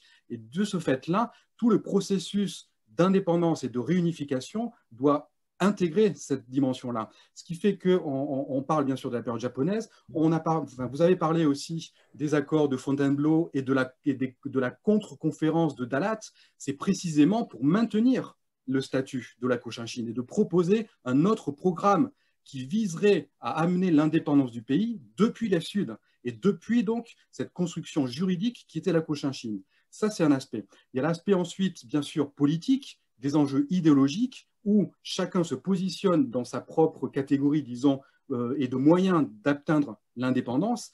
Il y a malgré tout le discours idéologique qui a été produit, un indépendantisme sudiste qui n'était pas forcément révolutionnaire. Et le cas de Tin est exemplaire de ce point de vue-là. Après, Louis, tu as parlé de Swen, mais je pense qu'il y a un chaînon manquant dans ce processus-là, qui est précisément Levan Hoak. Levan Hoak, qui est un bourgeois caodaïste qui cherche précisément à apporter un mode vers l'indépendance et aussi sudiste. Ce que je veux dire par là, c'est qu'il y a aussi des dimensions qui sont culturelles dans la façon de penser l'indépendance et l'unification ou la réunification nationale. Il y a des questions de conscience historique aussi. Comment on pense le temps et comment on pense la nation si on est dans le nord, si on est dans le centre et si on est dans le sud, parce que les histoires, malgré tout, ne sont pas les mêmes. Donc, ça me paraît important de penser notamment la question du sud en tant que telle et de façon plus générale, penser l'histoire d'un point de vue plutôt régionaliste ou d'essayer de casser cette échelle qui est inconsciente dans l'esprit de beaucoup de gens, c'est l'échelle de la nation et l'échelle, d'un point de vue conceptuel, du nationalisme méthodologique. Comment on fait pour penser l'histoire en essayant de sortir du cadre purement du concept de la nation ou de le penser différemment. Et penser la nation, c'est aussi, dans ce qu'on a vu jusqu'à présent, c'est pas forcément... c'est garder cette idée de la nation qu'on peut penser différemment et c'est de voir aussi comment plusieurs constructions d'État se sont superposées ou ont rivalisé entre eux aussi. penser l'État, ce n'est pas forcément penser la nation. Et il n'y a pas forcément d'État-nation non plus en tant que tel. Donc, c'est des questions conceptuelles qui, je pense, sont importantes à garder en tête, quoi. Juste un dernier point, du coup, puisque là, on est invité donc, par cette association MCFC. J'appellerai, en fait, si vous voulez aussi, puisqu'on se retrouve là tous ensemble, sur l'importance aussi, comme a évoqué François, bon, l'importance, bien sûr, sur le réformisme. On a une vision qui est révolutionnaire, parfois mythifiée de la révolution, qu'il faudrait penser déjà d'un point de vue pluriel. Il n'y a pas eu une révolution, mais il y a eu plusieurs révolutions. Et au-delà des révolutions, enfin, toute révolution échoue. Donc la question, c'est qu'est-ce qu'on fait après la révolution? Certains ont prôné le réformisme avant ça, et ce sont des pistes sur lesquelles aussi il faudrait réfléchir pour voir finalement comment après la révolution et après un certain échec de la révolution, on retrouve le réformisme réintégré la politique réelle, d'une certaine façon. Donc ça, je pense que ce serait intéressant à creuser. Et puisqu'on est invité là par le MCFV, j'en appellerai, et là je me tourne aussi vers Louis parce que je sais que c'est un de ses dadas, sur l'importance de l'histoire orale et le fait que là on se retrouve plus d'une cinquantaine de personnes où il y a 95% de Vietnamiens qui ont vécu cette histoire à leur façon et qui pourraient aussi produire du témoignage et faire de la mémoire sur ces événements-là qui pourraient être du coup utiles aussi pour les historiens sur la propre représentation ou la propre expérience de vie de ce qu'ils ont vécu, qu'ils fussent au Vietnam ou même qu'ils fussent en France et notamment à Paris. Une grande question, et là d'un point de vue de recherche historique qui manque toujours, c'est qu'est-ce qu'on sait réellement sur la guerre du Vietnam vue de Paris, ou les guerres du Vietnam vues de Paris. Guerre d'Indochine, guerre du Vietnam. Et j'en parle d'autant plus que nous sommes tous des francophones et que nous avons tous en tête donc cette propre histoire de l'histoire française et de ce rapport entre l'histoire française et l'histoire vietnamienne. Et je pense que là, on a un devoir de mémoire aussi, tous collectivement, à produire pour conserver cette mémoire-là, et une mémoire qui est importante et qui risque de disparaître d'une part, et peut-être même d'être complètement dépassée par le témoignage et la représentation des Viet Cue des États-Unis sur l'histoire de la guerre américaine, mais au-delà aussi. Et je pense qu'en tant que Français ou que Français d'origine vietnamienne ou Vietnamien d'origine française, comme vous voulez, il y a certainement un travail collectif à produire pour conserver cette histoire-là qui traverse tout le monde et certainement beaucoup de personnes ont des choses à transmettre et donc à produire un discours, à produire un savoir et finalement des sources qui peuvent être utiles pour la suite. Voilà ce que je voulais dire très rapidement. Et puis à nouveau à remercier donc l'ensemble des participants de cette rencontre. Merci beaucoup. Alors, merci énormément Pascal pour cette intervention extrêmement riche et qui me donnerait envie de discuter avec toi longuement de l'autonomisme du Sud, etc. Mais je vais laisser Nguyen Ngoc Cho répondre. Je prends juste la parole pour dire, en réaction à ce dernier point que tu as soulevé, qui est celui de l'histoire orale, du témoignage des Viet Cue, etc., et de la nécessité de le produire, de produire ce récit. Je voulais vous dire que la revue que je co-anime avec Quang Pham Huy Quang, qui est peut-être dans le public aujourd'hui, qui s'appelle Les Cahiers du Nem, a vocation aussi à publier ce genre de témoignages. Et que si vous le souhaitez, je parle à tout le public, nous pouvons publier des textes comme celui-ci. Nous avons publié notamment cette année un très beau témoignage d'une dame qui s'appelle Jeanne Gérondeau, Jeanne Thanh Dang de son nom vietnamien, qui raconte son exil par bateau avec sa famille après 75 jusqu'à l'île de Pudao Gedong en Malaisie. Et le fait de pouvoir produire et pouvoir partager ces récits est quelque chose qui nous intéresse beaucoup dans les Cahiers du Nem, avec cette revue en ligne que vous connaissez peut-être. Nous avons vocation à publier, donc n'hésitez pas à nous contacter. Je rebondis vraiment sur ce qu'a dit Pascal Bourdeau à l'instant. Je suis tout à fait d'accord avec l'importance de ça. Et vous dire, voilà, si vous souhaitez, si vous vous interrogez sur où publier ce genre de témoignage, les Cahiers du Nem peuvent être un moyen de le faire. Maintenant, je laisse la parole à Nguyen Ngoc Cho, peut-être pour répondre à tous les points qu'a soulevé Pascal Bourdeau. En fait, l'objectif de tous les Vietnamiens, c'était de retrouver un Vietnam unifié, pas un partage du Vietnam. Mais devant la difficulté du combat contre les Français, il y a eu plein comment dire, de moyens.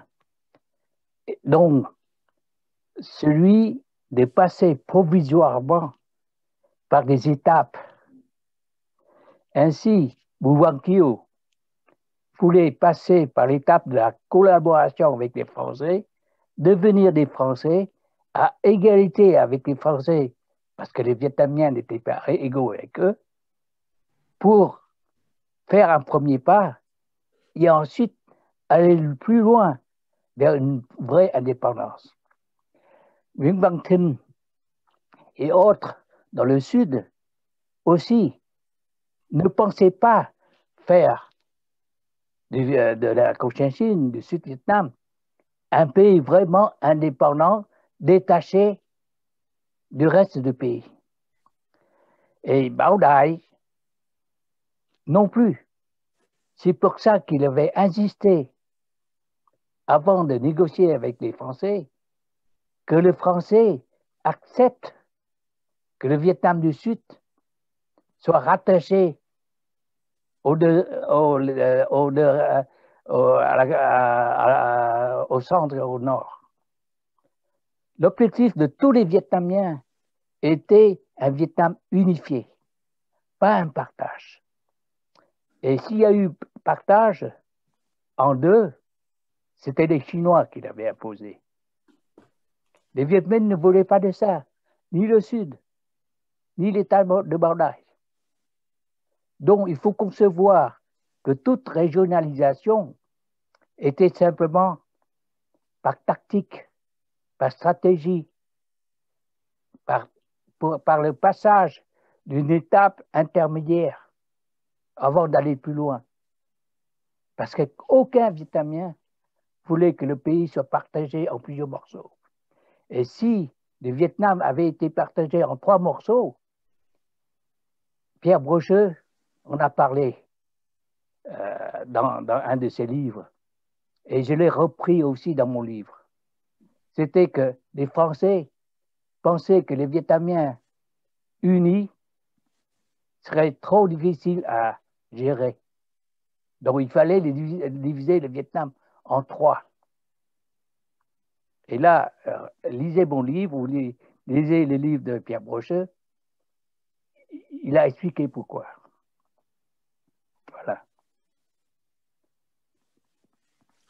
Je me permets de rebondir là-dessus, non pas pour rentrer dans le débat de fond, mais pour dire que dans mes propres recherches personnelles dans les revues coloniales, notamment la revue de l'Association nationale pour l'Indochine française, il y avait pas mal d'articles sur comment dire, l'autonomisme culturel et économique de la Cochinchine dans ces années-là, en 45-46. Je me rends bien compte des termes du débat qui sont... c'est-à-dire que c'est bien sûr publié dans une revue coloniale, donc on peut se poser la question de quelles sont les motivations qu'il y a à publier des articles comme ceci dans une revue coloniale qui était signée par des Vietnamiens, je le précise. Mais donc, c'était quelque chose qui existait, c'était un discours qui existait en 45-46. Après, peut-être que c'est quelque chose sur lequel vous avez répondu, Thio, qui mériterait peut-être un vrai débat scientifique sur voilà, quelle a été la réalité de cette autonomisme du Sud à un moment donné, de ce particularisme, de ce méridionalisme, quel que soit le nom dont on l'appelle. Est-ce que c'était une étape, une tactique, comme vous le dites, dans la perspective d'un Vietnam réunifié? Est-ce que c'était plus réel? Je n'en ai pas la réponse et peut-être que ça pourrait faire l'objet d'un autre séminaire plus scientifique, enfin, en tout cas d'un séminaire à part entière, parce que c'est une question qui me semble tout à fait passionnante. J'enchaîne pour vous dire qu'il y a une question de Nam Tien Nguyen qui s'adresse donc directement à Nguyen Ngoc Cho. En fait, il y a répondu, c'était l'objectif des Vietnamiens était-il la réunification du pays et pas le partage. Vous venez d'y répondre à l'instant. Et Nguyen Thanh Nguyen ajoute un partage du Vietnam voulu par des étrangers. Donc voilà, ça pose les termes du débat à cette époque-là. Je pense que ça mériterait voilà, une discussion à part entière, mais je ne suis pas sûr qu'on puisse trouver des réponses dans le peu de temps qui nous est encore imparti. Je lis une intervention de Pauline. Pauline, est-ce que vous souhaitez prendre la parole? Vous pouvez activer votre micro et votre caméra, sinon je lis votre intervention. Pauline, s'il vous plaît.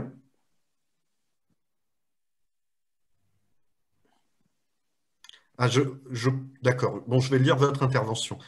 Alors, Pauline écrit « Je travaille sur les indigènes vietnamiens qui ont obtenu la nationalité française avant 1900, ce qui était le cas de son arrière-grand-père, naturalisé par décret en 1896.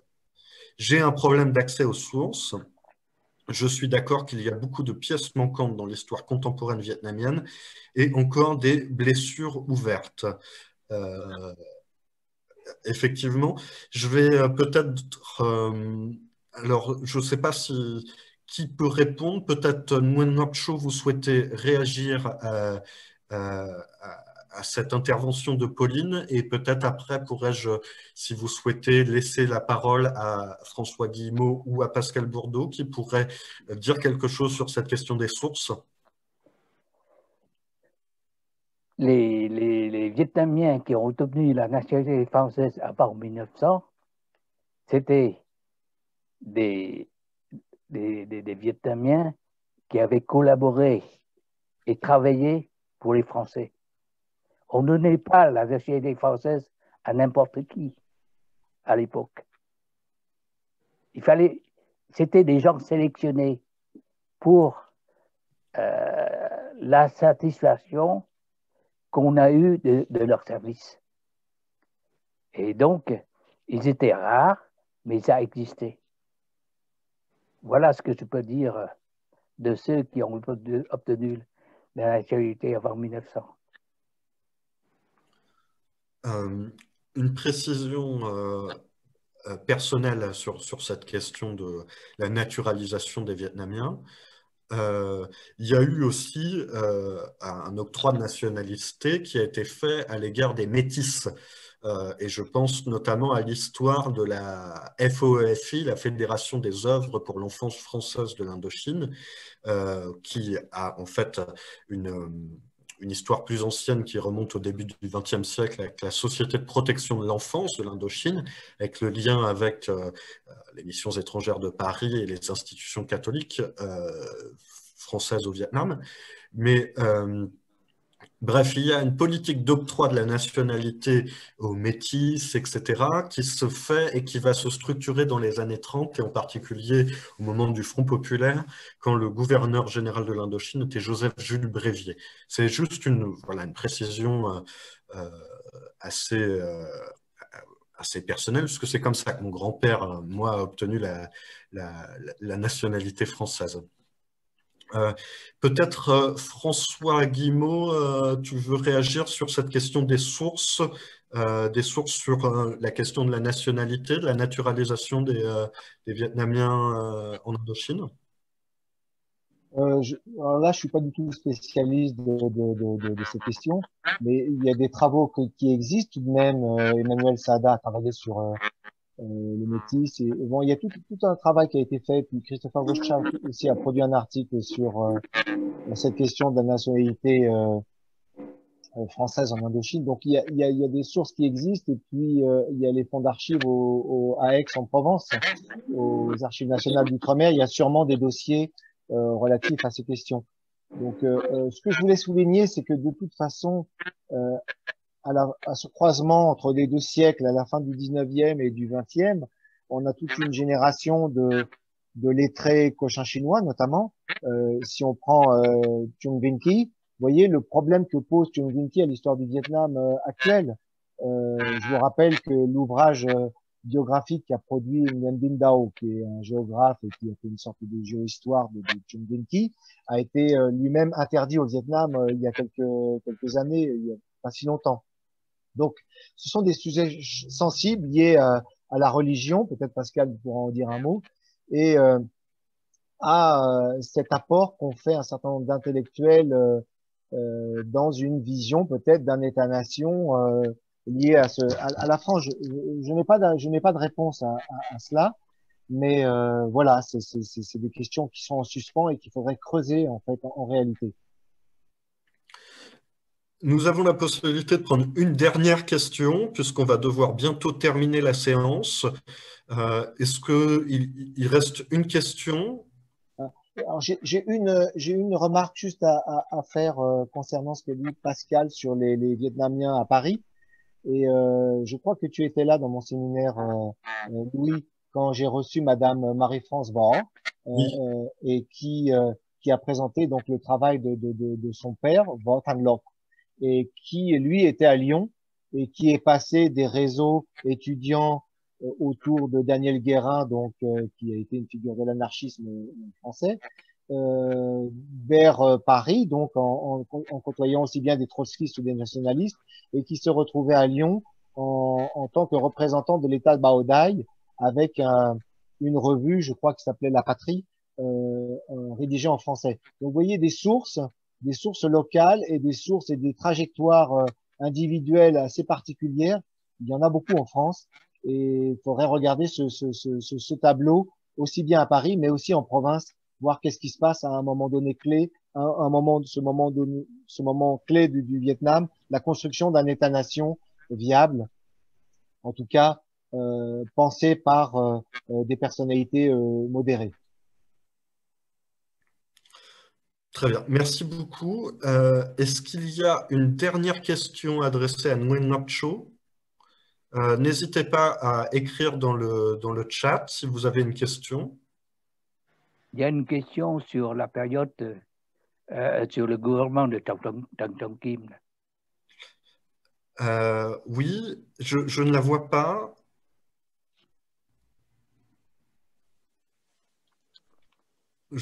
Alors, quelle était cette question? Peut-être Thio, si vous voulez la lire directement, et si vous voulez répondre directement, je n'arrive pas à retrouver la question. C'est quelqu'un dont le nom est iPad. Ah, d'accord, oui, iPad. Que nous dit iPad? Vous pouvez répondre directement, Thio. Donc oui, la question du gouvernement de 1945 sous l'occupation japonaise. Qu'est-ce que vous dites dans votre livre? Et c'est une question de Mai HX, donc Huang Xuan Mai. S'il vous plaît, Thio, allez-y. Il faut lire mon livre. En fait, ça concerne le gouvernement Deng Trọng Kim. Et ce gouvernement avait seulement 4 mois pour agir, parce qu'il a été nommé par Bao Dai sur autorisation des Japonais. Et 4 mois après, les Japonais ont été chassés, ont été vaincus par les Américains. Et donc, ce gouvernement était éphémère. Mais il était composé de technocrates, dont Hoàng Xuân Hãn, un oncle de Hoàng Xuân Mai. Et il avait fait ce qu'il pouvait, ce gouvernement, avant d'être rejeté par le gouvernement de Ho Chi Minh et de disparaître. Alors, pour aller dans le détail, il faudrait lire le livre. Voilà. Et je précise, puisque on a évoqué la question de l'histoire du Vietnam vue de Paris, que Thio, votre père, était aussi un des animateurs des éditions Minh Thanh à Paris dans les années 1950, qui ont eu un rôle important. Ils ont publié notamment à l'époque la thèse du philosophe Tian Duc-Thao, et ainsi que des ouvrages de Huang Xuanhan, qui, vous l'avez dit, avait été ministre de Tian Kiong-kim en 1945 et qui était un mathématicien et un vietnamologue et qui était diplômé de l'école polytechnique. Je regarde si nous avons une toute dernière question. Non, ce sont des remerciements généraux. Et comme il est 11h53, je crois que nous allons devoir conclure. Peut-être Can, voulez-vous dire un mot? Oui, tout simplement que ce séminaire est vraiment passionnant. Il y a eu beaucoup de choses, beaucoup de choses écrites sur le Vietnam, surtout le Vietnam à l'époque, disons, moderne, contemporaine. Mais comme vous avez mentionné avec Pascal Bourdeau et François Guillemot, il y a encore beaucoup de choses à faire. Lui, certainement, vous avez aussi certaines idées, certains points à approfondir. En tout cas, on ne peut que féliciter Nguyen Ngoc Thieu pour son livre, son excellent livre que je recommande à tous de lire parce qu'il y a énormément d'informations. Voilà, n'hésitez pas à l'acheter et à le lire. Donc, je le félicite encore une fois et également à lui pour l'excellente animation de la journée et à tous les participants, en particulier Pascal Bourdeau et François Guillemot. Mentionnant que c'est notre 5e séminaire, mais nous avons avec le MCFV donc disons une organisation presque mensuelle des séminaires. Le prochain sera le prochain séminaire sera l'École française au Vietnam, de la mission civilisatrice à la diplomatie culturelle, avec Nguyễn Thị Phương. Nguyễn Thị Phương a obtenu le prix de thèse Robert Mallet, et également le prix Louis Cros, donc un ouvrage conséquent. Et donc voilà, je voulais terminer de mon côté pour vous remercier à tous d'avoir participé à ce séminaire. Merci beaucoup à tout le monde. C'était un plaisir pour moi également d'animer cette séance. Et voilà, un conseil de lecture, c'est le livre que je tiens entre les mains, qui est le livre de Nguyen Ngoc Thieu aux éditions Nombre 7. Merci. Ah, je vois que quelqu'un lève la main. Pascal Bourdeau, il me semble. Juste 2 mots. Quand j'ai parlé d'histoire régionale, ce n'est pas du régionalisme, c'est comment considérer l'histoire selon les différentes régions, mais bon, on pourra en reparler. Et juste donc pour terminer, pour montrer en fait en quoi la différence entre l'histoire et la mémoire, je montrerai et je ferai la publicité pour Thieu de ces 2 livres, donc le livre sur l'histoire du Vietnam, mais aussi sa saga familiale, l'histoire de ses ancêtres, qui, pour un historien, pour le coup, est très intéressant à utiliser. Et ça peut être une trame, disons, utile pour toutes les personnes qui souhaiteraient aussi réaliser ce travail de collecte de la mémoire. Et je pense que nous serons un certain nombre, si vous le souhaitez, à travailler collectivement pour mettre en place une trame de questionnaire ou autre et de collecter dans cette mémoire si vous le souhaitez. Et si l'association est OK, on peut envisager un travail dans les mois et les années qui viennent. Voilà, c'était juste ce que je voulais dire. Et encore merci beaucoup pour tout ça.